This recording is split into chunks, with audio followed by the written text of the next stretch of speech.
I think that's why I'm still alive today. And it just got worse and worse and worse. And I mean, but Bill, the air is less polluted, the water is less polluted. As countries get richer, they pollute less. When they're industrializing, they pollute more. There might be individual environmental toxins, yes, but as a broad description of the status of OECD countries, we are polluting on net less. It depends on where you live, first of all. Yeah. That's right. Out here in California, I believe I'm breathing in the fire still. You ever notice how the stuff your grandma would call plain common sense is now treated like a hate crime? Like, you say something so basic a 5-year-old could get it. And suddenly, you're the villain.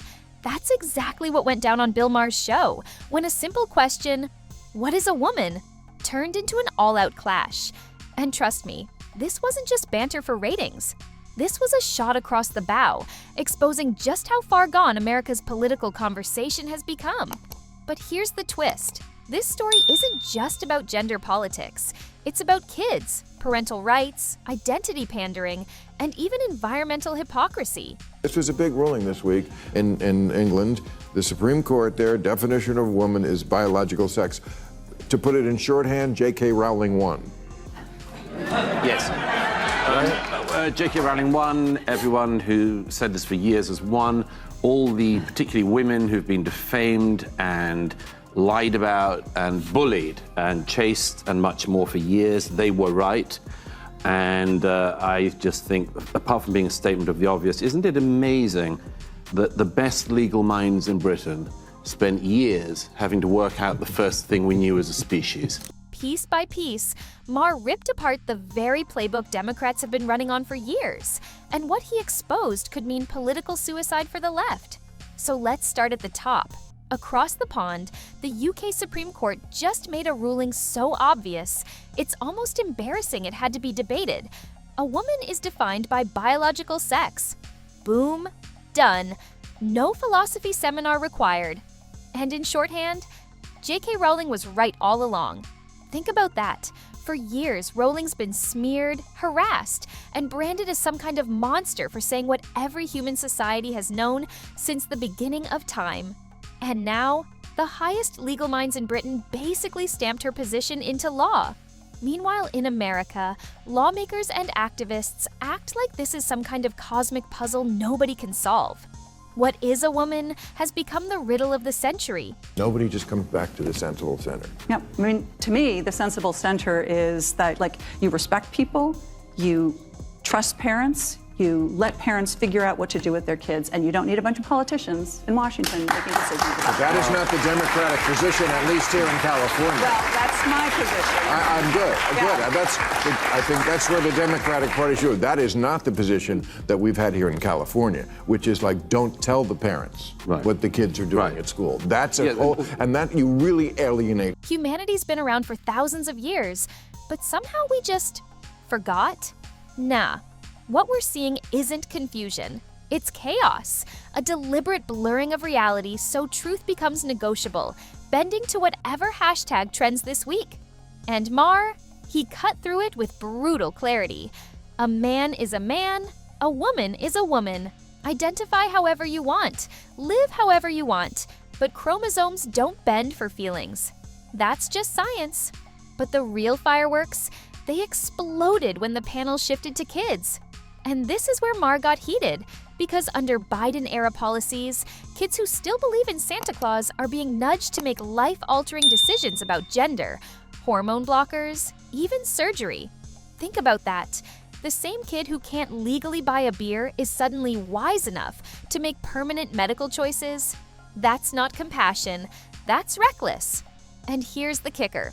Some Democrats have pushed policies that even criminalize parents who dare to step in and say, "No, you're not doing that to my child." Even if you like identity politics, this kind of thing is antiquated. From 2010 to 2020, the number of people identifying as multiracial in America went up 276%. 1 in 5 newlyweds now are in an interracial marriage, and that number goes up to 100% in ads for Subaru.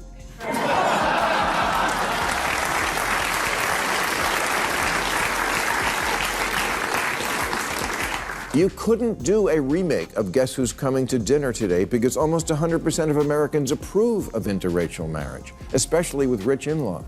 Wrap your head around that. A government threatening parents for protecting their kids.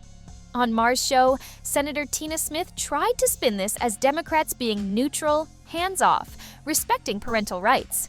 But Maher wasn't buying the gaslighting. He fired back, pointing out exactly what millions of voters are already thinking. This agenda has gone too far. It's alienating normal Americans who just want sanity restored. And here's where Maher hit the sweet spot. The sensible center. Respect people, trust parents, stop turning Washington into a co-parent. Sounds pretty reasonable, right? Too bad that's not the official Democratic position in states like California. Instead, schools keep secrets from parents about their own kids, and that's driving voters straight out the door. But Maher didn't stop there. He went straight for the Democratic obsession with identity politics, the old strategy of slicing and dicing the population into neat little boxes, pandering to each group like they're items on a shopping list. That game worked for a while. Barack Obama rode it into the White House, but America has changed. Interracial marriages are at an all-time high. Multiracial identity is exploding. And everyday voters, they're sick of being reduced to skin color or pronouns. They don't want to be demographics. They want to be individuals. Maher's message was blunt. Keep leaning into this strategy. And Democrats aren't just losing elections. They're committing political suicide. People don't want slogans. They don't want lectures. They want leaders with solutions. And the more the DNC panders, the more voters check out. Then came the RFK Jr. discussion.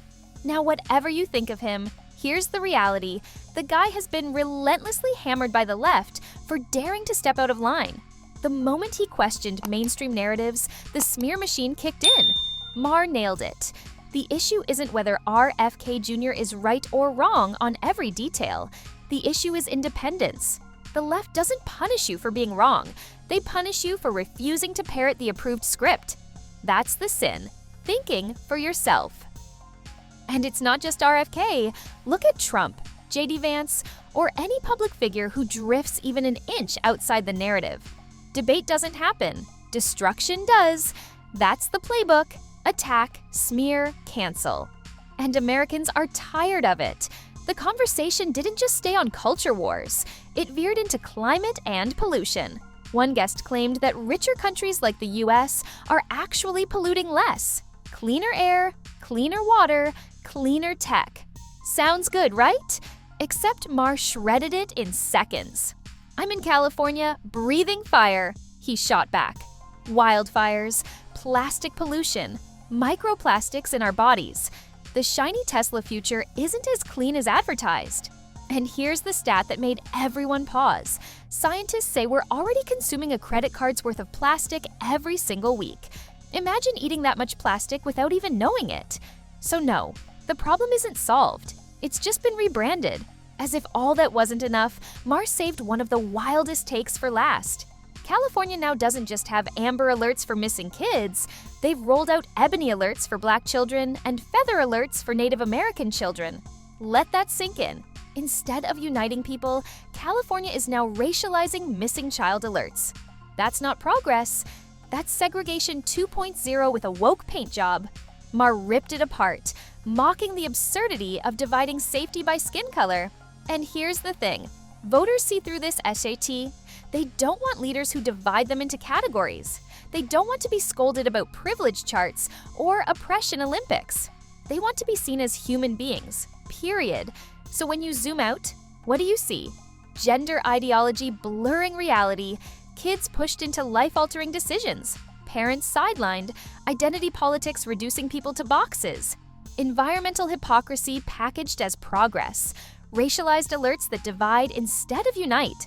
It's all one pattern, a party clinging to strategies that might have worked a decade ago. But today, they're self-destructive. They alienate normal people, they insult voters' intelligence, and they're driving Democrats toward political irrelevance. Now don't get it twisted, Maher's not some conservative firebrand.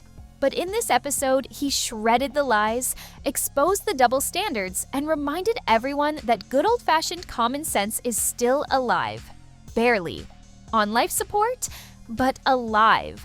And that's why this conversation matters. Because if Democrats don't adapt, they're not just risking the next election, they're risking their entire relevance. And in politics, irrelevance isn't just embarrassing, it's the kiss of death.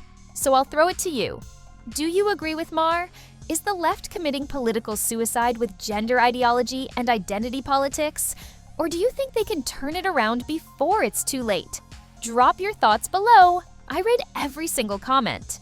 And hey, if you vibed with this breakdown, smash that like button, hit subscribe, and ring the bell so you don't miss what's coming next. Because here's the truth. Common sense isn't dead, it's just under attack. And the more we call it out, the stronger it gets.